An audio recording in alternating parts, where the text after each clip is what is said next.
है कि नहीं? अगर हम gx लिख लिए तो भी हम लोग ये पढ़े हैं कि x³ प्लस मान लीजिए 2 है। qx अगर लिख लिए तो इसको भी लिख सकते हैं, मान लीजिए x प्लस 1 है। तो ये सब क्या है? फंक्शन का रिप्रेजेंटेशन है ये।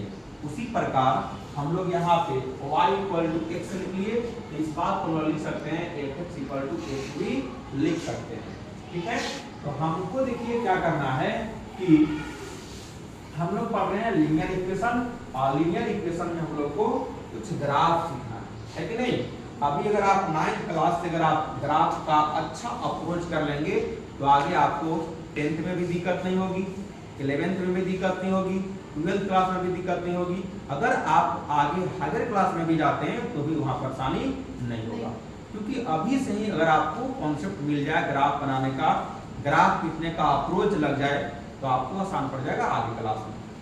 उसी तरह से मान लीजिए सपोज कीजिए कि y = अगर आप x लिख लें, अगर हमको कोई कह दे खींचने के लिए तो हमको डायरेक्ट खींच देंगे, लेकिन आप इसको खींचिए एकदम बारीकी से समझ करके, पूरी तरह से एकदम बेसिक हम लोग ग्राफ चलेंगे आसान तरीके से। देखिएगा, जैसे मान लीजिए हम लोग ऐसे तुरंत बॉक्स बना लेंगे, ऐसे बना लेंगे बॉक्स और ऐसे यहाँ पर ऐसे काम कर लेंगे इस तरह से। यहाँ लिख लेंगे x, यहाँ लिख लेंगे y। जैसे मान लीजिए यहाँ आप देखिए x का वैल्यू अगर मान लीजिए आप 1 रखिएगा तो y का वैल्यू भी क्या मिलेगा? 1 हो जाएगा कि नहीं? देखिए ध्यान से आप, यहाँ x का वैल्यू रख दिया 1 तो y का वैल्यू भी 1 ही रह जाएगा। यहाँ y = हम लिख देते हैं 1। x का वैल्यू मान लीजिए हम लिख देते हैं 0 तो y का वैल्यू क्या हो जाएगा? 0। x का वैल्यू रखिएगा आप -1 तो y का वैल्यू क्या देगा? x का वैल्यू रखेंगे आप 3 तो y का वैल्यू भी क्या देगा? 3। x का वैल्यू देगा -4 तो y का वैल्यू भी -4। वही चीज यहाँ हम लोग लिख लेंगे 1 1। ठीक है, यहाँ 0 लिखे तो यहाँ भी 0 हो जाएगा, यहाँ -1 तो ये -1, ये 3 तो ये हो जाएगा 3। और एक और बॉक्स बना देते हैं, यहाँ -4 लिखे हैं तो ये भी -4। हम लोग पूरी तरह से अच्छे से कोऑर्डिनेट ज्योमेट्री भी पढ़ लिए हैं। ये x का वैल्यू है और ये y का वैल्यू। तो ग्राफ खींचने के लिए हम लोग यही सीख लिए हैं ऑर्डर्ड पेयर। बताया थे ना कि क्या होता है? अगर यहाँ हम लिख लिए 1, 1, ठीक है, तो अगर ब्रैकेट के अंदर में अगर लगा दिए तो इसको हम लोग बोलते हैं ऑर्डर्ड पेयर बोलते हैं इसको।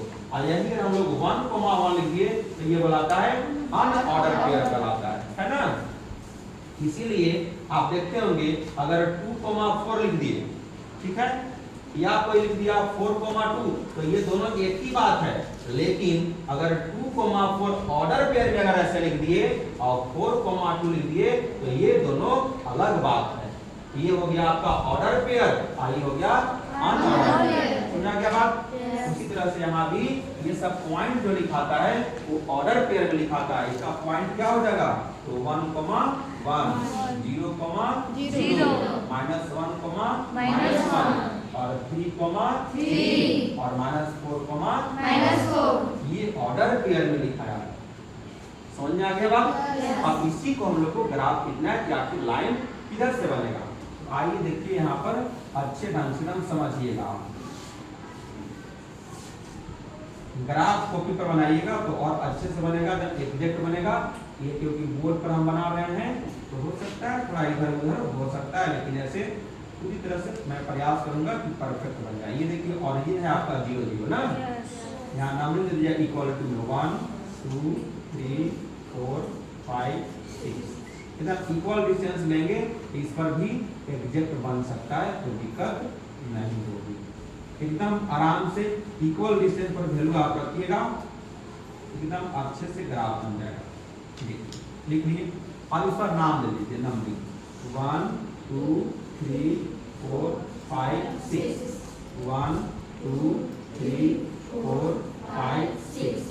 इधर बेटा -1, -2, -3, -4, -5, -6। यहाँ -1, -2, -3, -4, -5। यहाँ तक तो कोई दिक्कत नहीं है किसी को? नहीं। अब देखेंगे हम लोग ये चीज, इसका नाम मान दे देते हैं, इसको दे देते हैं A, ये तो आपका ओरिजिन है, ये दे देते हैं आपका B और ये C और ये D। A पॉइंट में पहले देखो ओरिजिन वाला पॉइंट क्या है? 0, यानी ये पॉइंट कहाँ पे रहा होगा? यहाँ पे। यानी X में भी कहीं नहीं गया, Y में भी कहीं नहीं गया, चुपचाप वो बैठा हुआ है एक जगह। A पॉइंट कितना है बेटा? तो 1, 1 यानी x में भी डिस्टेंस गया है 1 और y में भी गया 1, यानी कि ये पॉइंट कहां पर जाएगा, ये देखिए यहां पर। इसको जैसे बंद कर लेंगे, यहां लिख लेंगे 1, है ना। फिर कितना है -1, यानी x में -1 नीचे इधर गया है और y में माइनस नीचे यहां है कि नहीं, x में -1 यहां, तो ये जाएगा यहां पे, देख लिए ना। ये देखिए ये पॉइंट होगा, ये हम लिख देते हैं -1, अब आइए यहाँ 3, मतलब x में भी 3 है प्लस में y में भी 3 है। x में 3 कहाँ है, यहाँ पर है कि नहीं, y में 3 कहाँ है, यहाँ देखिए यहाँ पे आएगा ऐसे, ठीक है।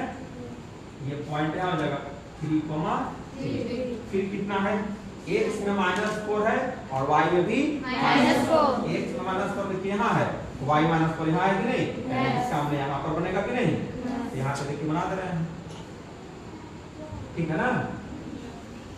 ये पॉइंट हो जाएगा -4, अब देखिए ये जितना पॉइंट है ये सब पॉइंट जो है, ये सब पॉइंट को आप मिला दीजिए। ये पॉइंट यहाँ देखिए, यहाँ से आराम से एकदम लाइन से खींचेंगे ऐसे,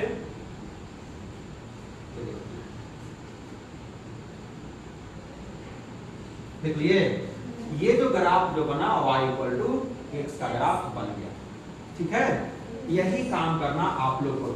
ये तो सिंपल सी बात थी, और इक्वेशन अगर आएगा ना तो इसी प्रकार से बनाते हैं। तुरंत क्या करना है, जैसे मान लीजिए ये बन गया ग्राफ, है कि नहीं। दूसरा नंबर मान लीजिए सवाल ऐसे रहेगा कि लिखा हो रहेगा, मान लीजिए कि x + y = मान लीजिए 2 है।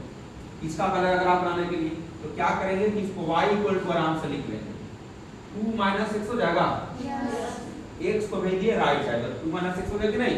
आराम से क्या कीजिएगा कि ऐसे बॉक्स बना लेना है, तुरंत ऐसे आएगा बनाने ना बॉक्स, कि नहीं आएगा, आ जाएगा। यहाँ लिख लेंगे x, यहाँ लिख लेंगे y।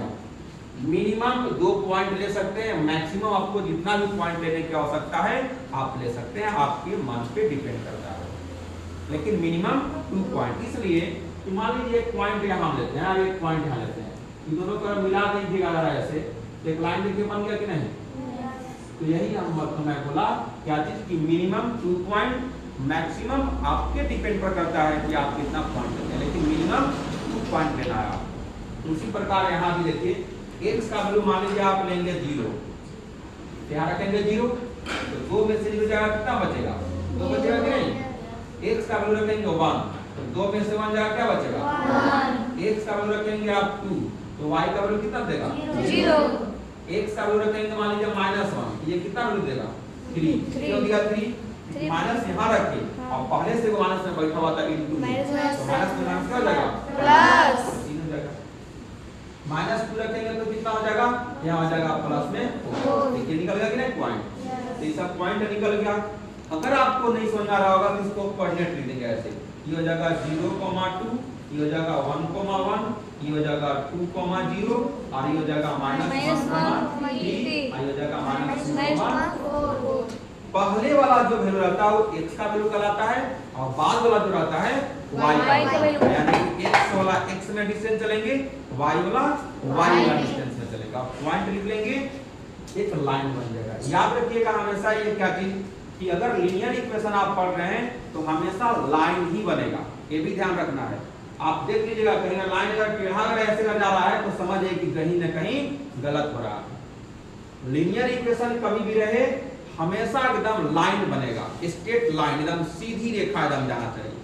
सीधी रेखा अगर नहीं जा रहा है तो आप समझ जाइए कि आपका पॉइंट जो लिया हुआ है वो गलत हो रहा है। तो कर्व तब जाता है या तो स्क्वायर में हो या क्यूब में हो, यानी कि पॉलिनोमियल में आ जाए। ये क्या है, लीनियर है। ये क्या है, ये लीनियर है। क्वाड्रेटिक हो सकता है, क्यूबिक हो सकता है ना, फोर्थ पॉलिनोमियल हो सकता है, फिफ्थ पॉलिनोमियल हो सकता है, तो वो आपका कर्व के हिसाब से जाएगा ऐसे, यूं ऐसे ऐसे जाकर। पूछा क्या बात, ये काम करना है। तो ये समझ में आ गया, बना लेंगे ग्राफ इसको। इसका हम पॉइंट निकाल दिए हैं, इसका ग्राफ